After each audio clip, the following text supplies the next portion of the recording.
Hello, everybody. Well, welcome to StraightA. Dawson here, and we're here with this week's edition of NFL Power Rankings. As you see on the board right now, I decided to kind of go back to the version of just showing guys the whole thing and just going through my thoughts, because for one, it requires quicker content. To y'all just want to get straight away into the power rankings and know where I'm ranking. That way you can comment that I'm stupid or comment that I'm smart or stuff like that. Either way, I actually think that this is the power rankings starting to kind of come to its own. I think it's starting to get to its own point of like they're starting to kind of shape what the end of the season is going to kind of look like. So I'm excited to see what this will entail at the end of the season. But starting off at number 32, of course, the Patriots. I know they have one more win than the Panthers. They are just the worst looking team in the NFL right now, 100%. At least the Panthers put up points. At least the Panthers can compete a little bit. The Patriots just don't do anything. I just don't know what to do with them anymore. They're already at 31. I decided to go ahead and just get the Panthers at 31 spot instead. And like I said, they may have only one win, but they look a whole lot better than the Patriots do right now. Either way, you could swap those around. Those two teams are pretty bottom tier for me, though. And then speaking of bottom tier, the Jets are right there with them, too. At this point, with Tim Boyle under center and the whole team, the run game not getting anything going, the defense is lacking so much. They just are not getting anything going. And I think they're a little bit lower than maybe some people would put them. But I think that I see a lot more positives from the Bears and the Cardinals, who are ramping up their momentum. The Giants even have a little bit with Tommy DeVito showing some promise. The Washington Commanders, that's a debatable one. The Jets are just one of the worst looking teams in the NFL right now. So 30 feels like an appropriate spot. And then you got 29-28, which is kind of giving respect to the Bears and the Cardinals. Bears really didn't change anywhere because of the bye week, while the Cardinals, I think, again, the Cardinals have looked really good, and Kyler Murray has come back and kind of revitalized that offense a little bit. Defense is still struggling quite a bit, but they pull off a big win against a decent team in the Steelers, so I got to give them their flowers a little bit, and I think they deserve to kind of showcase that they're not the worst team in the NFL. They might be able to actually get something going by next season. So 28 feel like an appropriate spot. With the Washington Commanders at 27, they're dropping pretty furiously. I mean, after getting destroyed by the Dolphins, I think they dropped an appropriate amount. I still think that maybe they're still above the league of the Cardinals and Bears and all those teams, but again, not too great in that way. Titans have also been struggling, but they did pull off a decent game against the Colts. So +2 felt all right. I feel like they're kind of in that tier above teams below them, so that's fine. I debated on putting them above the Giants, but the Giants have been doing well enough, so I mean, I think 25 is still okay to keep the Giants in. Bottom 8, I have no real big opinion of the Giants other than they can run the ball. Tommy DeVito doesn't look too bad, and I think they're still kind of in that bottom 8 category, though. Raiders, meanwhile, of course, I think I like the Raiders enough to again, they're kind of the furiously team that can kind of fight and get, pull some punch, or not pull some punches, but throw some punches here and there. Aiden O'Connell's fine, Devontae Adams fine, Josh Jacobs is out there. Not as good as he was last season, but he's doing something. He's getting the volume enough and getting enough reps to make a difference on the team, so that's good. But tier above them is basically the NFC South, essentially the Falcons, the Saints, and the Bucs in that order. You can change these three up, I'll be honest with you. I'm not going to be too picky. I do still have some very, very small hope that Baker Mayfield and the Bucs can pull out something for them. The Saints are kind of right below them in that regard. Like, I've pretty much given up in terms of like saying that I thought the Saints were going to be the really good NFC South team. They're starting to show me that maybe they aren't. Of course, Derek Carr's injury with a concussion, I believe, is just going to slow down the momentum. Alvin Kamara is really good. Chris Olave, if they just can utilize him more and just kind of get some rampant things going there, I think the Saints have something there. Meanwhile, the Falcons are the most successful team in terms of their record so far, and I think of course, topping the division currently. I just don't see them. I just don't see them being better at this current week, better than the Bucs and Saints. I just don't like them. I don't like their team. They seem to be eking out victories randomly. I'll be honest with you. They do have a better record, and that's why I'm putting them in the 23 spot now. I was kind of harsh on them before. I just don't prefer their team, their coaching staff, or not coaching staff, but the coaching scheme does not seem to be working for them to get them in an appropriate place to win their division. I don't know. I feel like they're a team that's going to drop their division pretty easily. But then again, the Bucs also lost a lot of momentum. The Saints have lost a lot of momentum, while the Falcons are only gaining it. So Falcons could easily go above both those teams, but I'm still eking out some hope that the Bucs and Saints, they have good rosters, maybe more so Saints than the Bucs, but they just have to get something going, get some momentum going, and get the coaching scheme and the offense, especially going for both these teams. Defense from Bucs is kind of also hurting quite a bit, while the Saints defense is doing suitable stuff right now. So Take that as you will. Those three teams, you can kind of swap them around either way. Whoever wins that division is probably going to be a first round out, so I'm not too worried about it. Number 20, the Broncos, of course, taking a loss to the Texans. Very unfortunate, but, I mean, Russell Wilson just had one of his worst games. The Colts look better. A lot of teams around them, I think, have looked better. So the Broncos going down one and swapping places with the Colts essentially is kind of appropriate. I think they're still a top 20 team. I know some people are still high on the Broncos. Again, I'm still holding out a lot of opinions right now because they struggled a lot in the beginning. You gotta remember that. And their momentum may be a top 14 team, but I think they're still a top 20 team. I still think they're a team that kind of misses the playoffs currently. And they keep playing the way if they played against the Texans, and honestly, a lot of the games they won were kind of due to luck. So I'm not sold on them yet. And I do think they're probably better than the Colts personally, but that's more bias showing through. I have to give the Colts the flowers. I mean, they won against the Titans. They have looked good all season. They have 7-5 record. I gotta give some credit to the Colts. Some teams I'm giving some discredit to, the Browns and the Chargers. Browns especially. I mean, that was just not a very good game against the Rams. They showcased that their offense is struggling bad, and their defense did not play up to the caliber nearly. And they did that for 2 weeks in a row. And I'm not saying they're not a playoff team. They could still certainly do it, but their defense has to carry more. It can't just be either the offense has to pick up some slack or the defense has to continue to carry. And right now we're not seeing that from them. They lost to the Rams, and a lot of the teams around the Browns are pretty much right there neck and neck with them. The Chargers, Texans, Rams, Steelers, all very similar teams. Colts are arguably a similar team as well. That these are teams that can easily overtake them. And you got the Colts and Broncos right behind them. I think they could easily overtake the Browns. I mean, the Broncos already beat the Browns. So it's just a really complicated situation for the Browns. They have to figure something out and kind of get momentum back on their side. They have a good record, so they're still doing good there. But, I mean, they had a easy fall there from a bad performance while other teams around them are performing pretty well. Then you got the Chargers, who fell down one spot, winning 6-0 to the Patriots. Not an impressive game for Justin Herbert. Not an impressive game for the defense of the Chargers. You'd think a shutout would be impressive for the defense. That's one of the games I don't believe there really was a whole lot of impressiveness going on either side. Just looked like a lame game going on that both teams just continue to struggle. So I'm not giving much credit to the Chargers there. They won, so that's why they're not below the Browns pretty much. But teams around them have so much more momentum, like the Texans and Rams at 16 and 15. I think the Texans are starting to get into a good spot. Again, they are currently not a playoff team. What people kind of don't understand is that everybody sees them as a top 10 team. They are not in the playoff picture yet because they've struggled so much in the beginning of the season, and they're still struggling with consistency here and there. This Broncos game is probably one of the more balanced games I've seen them do, which is good. The Texans are looking really great. They lost Tank Dell, but that shouldn't be the biggest blow to them as long as they kind of utilize Nico Collins, utilize the depth they have there, and use the run game more.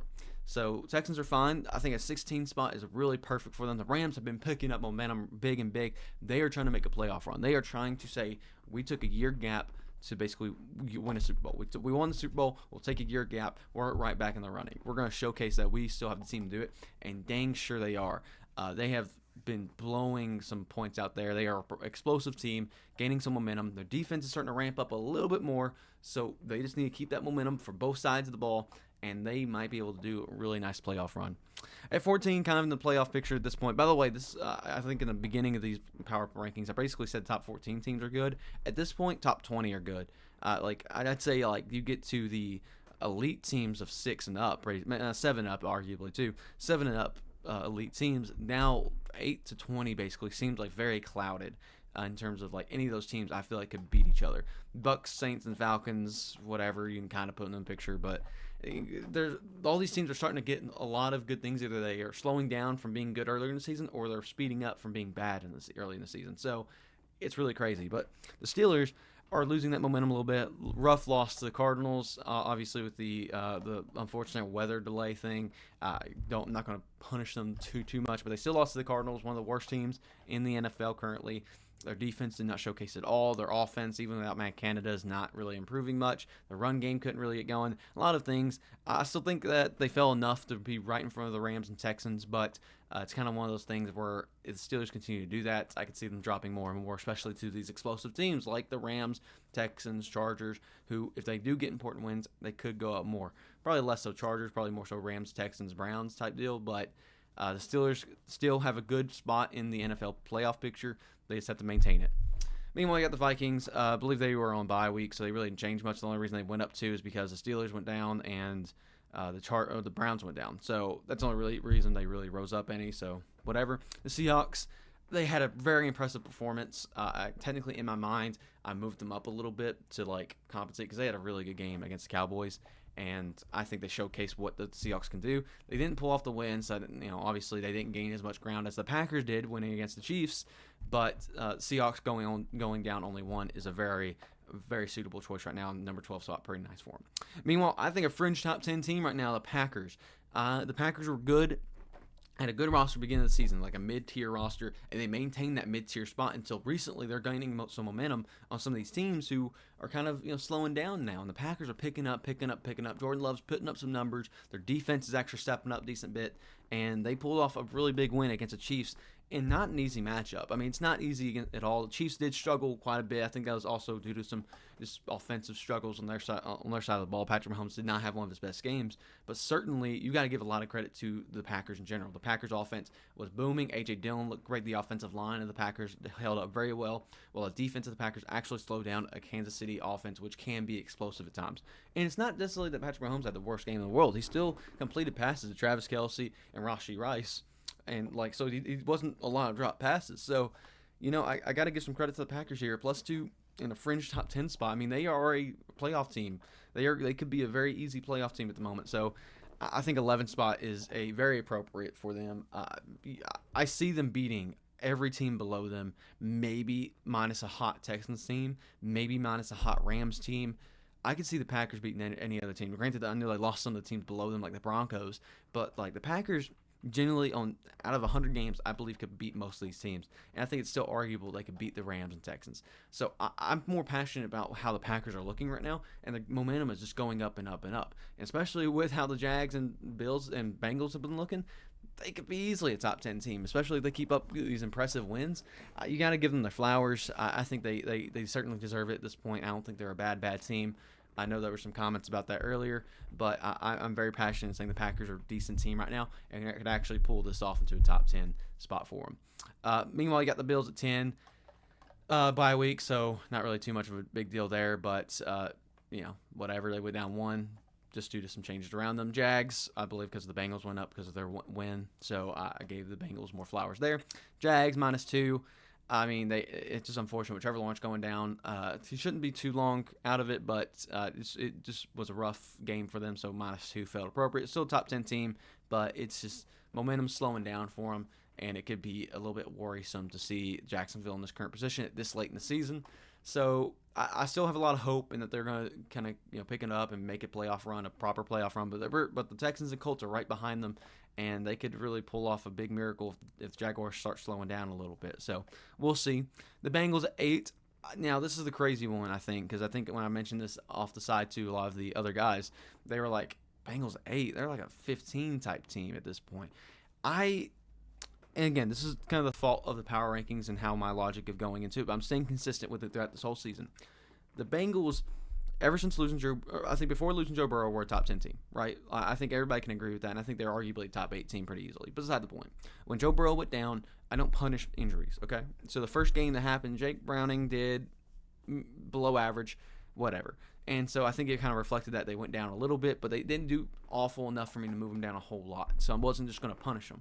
Then the second game we see from Jake Browning, and whether you want to say it's Jamar Chase, carrying the team, whether you want to say Joe Mixon was doing really, extraordinary stuff, Jake Browning looked good out there. 31 out of 37 throws, a touchdown pass, 317 yards or something like that. Jake Browning looked really good in the game, and I think you got to give him more credit against Jacksonville there, and they really took themselves to the limit. And I think you have to give the Bengals their flowers and saying, I know this is kind of like an FSU type deal where it's, they don't have their quarterback. But Jake Browning has proved that in at least 2 games, a sample size of 2 games, he's had a game and a dang good game. So what's the middle ground there? Pretty good. And if the pretty good can be good for offense, the defense has to step up a little bit, and the Bengals are all of a sudden really big contenders for the playoffs. Now, granted, I do think the number 8 spot's still a little bit inflated. I think you can argue that they should be below the Jags and the Bills. This is an overall roster. I think you can argue that they could still drop some games like teams like the Seahawks, the Vikings, the Rams, the Texans. I think they are still very susceptible to those hot teams. But I think the Bengals still deserve that spot until they showcase that they can't keep up the momentum and the style and the yards they are putting up right now. You got the Lions at 7. The Lions are a hard team to put anywhere right now because they have won great games by a long shot, just like this week, or honestly I shouldn't say this week. They did really good in the beginning, or they have lost horrible games. And this week was kind of a mix of both. They won a game that was kind of ugly. It was against the Saints, I believe, 33-28. They gained 21-0 or something, 24-0 or something like that, going to the second half, 24-7, whatever. And Lions just lost that. Defense just was not doing anything. The offense did slow down, but obviously because they were trying to kill the clock. And then all of a sudden, the Lions are now backed up into a corner. The offense couldn't get momentum back, and the defense couldn't stop them. Luckily, the offense gained enough momentum to keep up the points against them, but the defense for the Lions might be the thing that destroys this team's hope for the playoffs, which is why they're kind of the 7 team that's kind of outside the elite tier. They're the top team that isn't elite. There's just a lot of worry that I have, but they are the top team outside of elite, 100%. Then you got the top 6 teams, and I think these 6 teams are very appropriate. Chiefs have been struggling. They have shown some recent struggles that they did, the name value alone, the record alone still puts them in that fringe top 5 where they're like a 6th spot. But the Ravens have shown that they are consistently being better and better and better. Obviously, a bye week, so can't really fault them too much there. But the Dolphins at number 4 as well. As much as I hate the Dolphins in terms of they haven't beat a team that has a winning record. They haven't beat a good team like that. Cowboys haven't really done so either, really. So you can argue that there. But they've also have consistently won those games. So in at least one of those games they faced off against those elite teams wasn't awful, and I think it was the Chiefs game. So they're winning these games by a long shot and showcasing they can be explosive. They just have to finally, to be that elite tier, they have to get a win over these like number 8 column teams type deal. They have to get a win over the Ravens, an Eagles team, a Cowboys, a 49ers team. Some of the second row teams would be useful, like Jags to Texans. That would be great to beat and kind of gain some momentum. But right now, I think that the Dolphins are the top AFC team. Obviously, they have the bye currently. I think the Ravens are right there with them. I think the Ravens probably, in my opinion, is probably a little bit better. But I have to give the Dolphins their flowers. They are beating teams by a long shot, and they just have to figure out what they're doing against good teams. Then you got the 1 through 3. I gave the Cowboys the edge against the Eagles.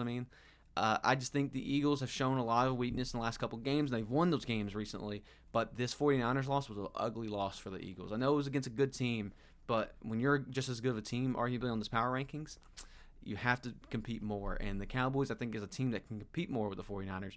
And maybe you should argue Eagles versus Cowboys is happening soon, so maybe I should wait. I think the Cowboys have looked better consistently. Their offense looks awesome. Their defense is still keeping up, even though it's not like as elite as it was earlier in the season. It's just kind of crazy to me, especially I think the Cowboys and Eagles play 100 times. I think that the Cowboys edge them out currently. 49ers, I think, are the obvious front runner right now. They had a real rough spot. We went down to like 7 or 6, but now they're back. They've shown that they're back on top, beat the Eagles in a very monumental win. They're the obvious team to beat and the team that is the front runner for a Super Bowl win. And honestly, I think they could probably beat any AFC team for the most part. I think the Ravens would probably give them the hardest trouble team scheme-wise. I think the Dolphins could be a little explosive if they have a good game. Otherwise, I think they can beat the Chiefs. I think they can beat the Bengals. I think they can beat the Jags, the Bills, the Steelers, the Texans. I think they can beat all those teams pretty dang easily. And these Cowboys and Eagles, kind of the only teams that can maybe still put something in. I'm still giving some Eagles the credit. I'm not just going to drop them down a bunch for losing by a bunch because it was a good team. It was a rough game. They happened. I still think the Eagles are a top elite team. They have the best record in the league. But I have to start kind of having some worries there just about, a big loss against the 49ers is kind of rough to have. Now, granted, we'll see. The Eagles had the win from last season in the playoffs.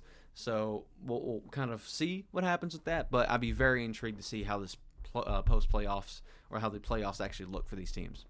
Either way, that's kind of my quick thoughts and, kind of quick leaderboards and run through them all. If you have any questions about what my logic is or any big comments or what do you disagree with the most, leave them down in the comments below. StraightA Dawson, out.